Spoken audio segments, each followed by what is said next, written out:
I always thought the worst thing an HOA could do was send fines, threaten liens, or send angry letters about lawn height. But nothing prepared me for the day they burned my house to the ground. And the most twisted part?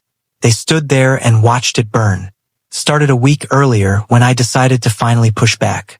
The HOA president, who everyone in the neighborhood secretly called Karen, had been riding me nonstop.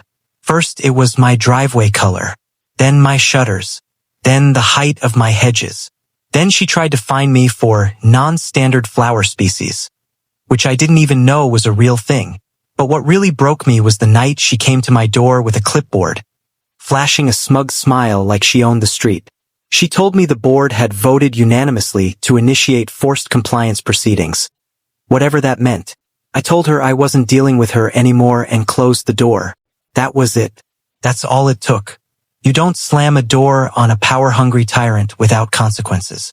The next morning, I woke to the sound of raised voices outside. I peeked out the window and saw Karen and 2 other board members pointing at my house like they were plotting something. They noticed me watching and scattered. I didn't know it then, but that was the start of their plan. A few days later, while I was at work, a neighbor texted me a photo. Karen walking around my property with a measuring tape, snapping pictures like she was building a lawsuit. Another neighbor said she heard Karen ranting that I was ruining the aesthetic integrity of the neighborhood, and that she was done waiting for compliance. I shrugged it off. I was tired of her nonsense. I had no idea it would escalate into something criminal. The night before everything went down, Karen left another letter taped to my door. I didn't even open it, I just tossed it aside. But the paper wasn't a warning. It was a threat, the kind that suddenly makes sense in hindsight. Because the next morning, the sound I woke up to wasn't birds or lawnmowers. It was sirens. I rolled out of bed, still half asleep, and looked out the window. My brain refused to process what I was seeing. My house, my home was burning, flames ripping through the roof, smoke towering into the sky, fire trucks lined up across my lawn, firefighters sprinting with hoses, neighbors watching with wide eyes. I ran outside barefoot, choking on disbelief and ash. But when I got close enough to see the faces of the people gathered, I saw her, Karen, standing calmly at the edge of my driveway, hands folded, watching, not shocked, not panicked, watching, like she expected it. I shouted her name, demanded to know what happened, but she didn't even turn toward me. One of the firefighters pulled me back before I got too close to the collapsing beams. The fire raged for hours. I stood there helpless, watching everything I owned turn into glowing rubble. The entire time, Karen stayed planted under the shade of a tree, tapping her foot like she was waiting for a meeting to start. When the flames finally died out and the fire chief approached me, he spoke with the caution of someone delivering life-shattering news. He told me there were signs of an accelerant, not an accident, not electrical. Someone poured something, arson. And in that moment, as smoke curled up from the ruins of my house, I knew. I knew exactly who would dare do something this bold, this reckless. The same woman who'd been escalating for months. The same woman who hated me for not bowing to her HOA authority. But the world doesn't run on assumptions. I needed proof, and I got it faster than anyone expected. Because while the fire was still smoldering, a firefighter approached the chief with something in his gloved hand. A small piece of metal, a nozzle, the kind used on portable fuel containers. The kind Karen kept in her garage for her weekly power washing days, which every neighbor complained about. She didn't flinch when she saw it. She just turned away, pretending not to notice. The police arrived. Statements were taken. Karen was questioned. And for the first time in her life, she wasn't in control of the conversation. She stumbled through answers, avoiding eye contact, trying to look innocent. But suspicion was already growing. Her biggest mistake? She made enemies long before she made a fire. Half the neighborhood hated her, which meant witnesses suddenly had plenty to say. A man 2 houses down claimed he saw Karen's car near my driveway the night before. Another neighbor said she heard 2 female voices arguing by my porch. A teenager said he saw someone carrying a red gas container past his yard. A Ring camera even caught the silhouette of a woman with Karen's build walking up to my door around midnight. The police collected everything. Still, suspicion isn't conviction. So while the investigation started building a case against her, I found myself drifting through the ruins of my own life, numb, angry, and exhausted. Insurance stepped in, but nothing can replace memories turned to ash. Nothing replaces the feeling of standing in the spot your bedroom used to be and seeing the sky where a ceiling once was. Karen avoided me, never made eye contact, never knocked on my door again.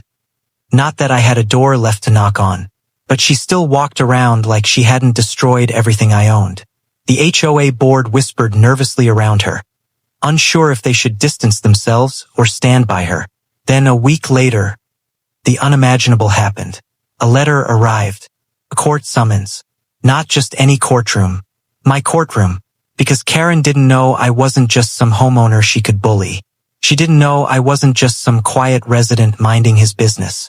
She didn't know I was a licensed legal consultant regularly called into municipal hearings, including the one she had just been scheduled for. She burned down the wrong house, and she picked the wrong man to face next. I stared at her name on the docket. Next week, she wasn't just going to stand in a courtroom. She was going to stand in front of me, and I was going to find out exactly how far she was willing to go, and how far I'd have to go to finally stop her. The morning of the hearing, I expected nerves, maybe anger, maybe the urge to confront her in the hallway. Instead, I felt nothing, just a cold calm, the kind you only feel when someone has taken everything from you and there's nothing left to lose. I walked through the courthouse doors, the echo of my steps bouncing off marble floors. The clerk nodded when she saw me. She knew what case was coming. Everyone did by then. Rumors spread fast in small towns, especially when a house explodes into a fireball for reasons no one can explain. I took my seat at the front table, reviewing documents, hiding the shake in my hands. She wasn't here yet. Typical Karen. Late to the destruction she caused. Then the doors opened. She stepped inside like she was walking into a HOA meeting. Chin high, fake confidence painted on her face. Wearing a cardigan like she was running Sunday brunch. She didn't even look toward me at first. But when she finally did, her fake smile faltered. For the first time since the fire, she looked scared.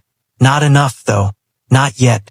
She sat across from me, eyes darting around the room, body tense, as if waiting for someone to swoop in and save her from the consequences she created. But nobody came. Not her board. Not her buddies. Not the neighbors she'd bullied for years. The judge entered, and Karen straightened like she was finally about to defend her property rights, or whatever nonsense she always spouted.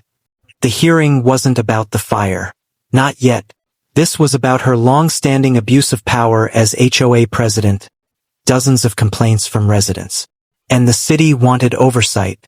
I was there as a legal consultant, reviewing her conduct, her decisions, her fines, her threats.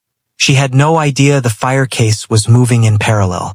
She had no idea investigators had spent the entire week piecing together her movements, her messages, her receipts.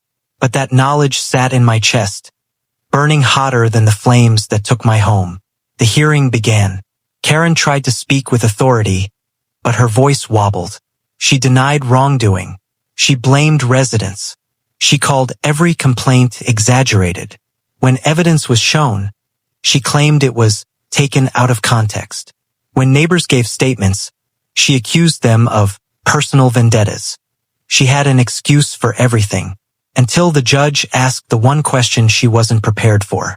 Ms. Karen, where were you on the night of the 9th? She froze. Her eyes slid toward me, as if hoping I'd somehow forget my house burned down that same night. She opened her mouth, closed it, opened it again. I was at home. The judge raised an eyebrow. That's not what you told investigators. The air in the room shifted.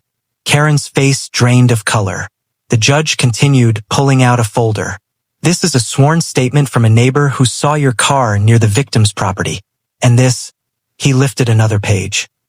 Is surveillance footage showing a woman of your height and build walking up to the house shortly before the fire began. Karen's composure shattered like glass. That's not me. That could be anyone. Is this gas purchase on your card also anyone? The judge asked, sliding forward a receipt time-stamped an hour before the fire. Her jaw clenched. Panic set in. She looked around the room, desperate to find even one sympathetic face. There were none. Finally, she looked at me, not with arrogance, not with smugness, with fear, real fear, because she finally realized this wasn't another HOA meeting she could manipulate. This wasn't a neighbor she could intimidate. This wasn't a situation she could fix with fines or threats. This was justice. The judge paused, then spoke. Given the seriousness of the allegations and the ongoing criminal investigation, this court recommends immediate suspension of Ms. Karen from all HOA activity pending further proceedings. Additionally, she snapped, leaping from her chair, slamming her hands on the table, shouting that this was a conspiracy, that I was out to destroy her, that the whole neighborhood was against her. Security moved fast. She was escorted out, still yelling, still blaming, still refusing responsibility for the ashes she left behind. The room fell silent. I sat there breathing slowly, letting the weight of it all settle. It wasn't over. Not by a long shot.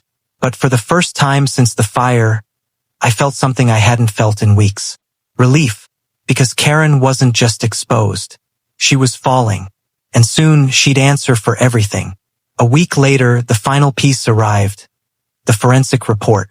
Traces of the same chemical found on Karen's pressure washer equipment were found in the debris of my home. Footprints at the scene matched her shoes.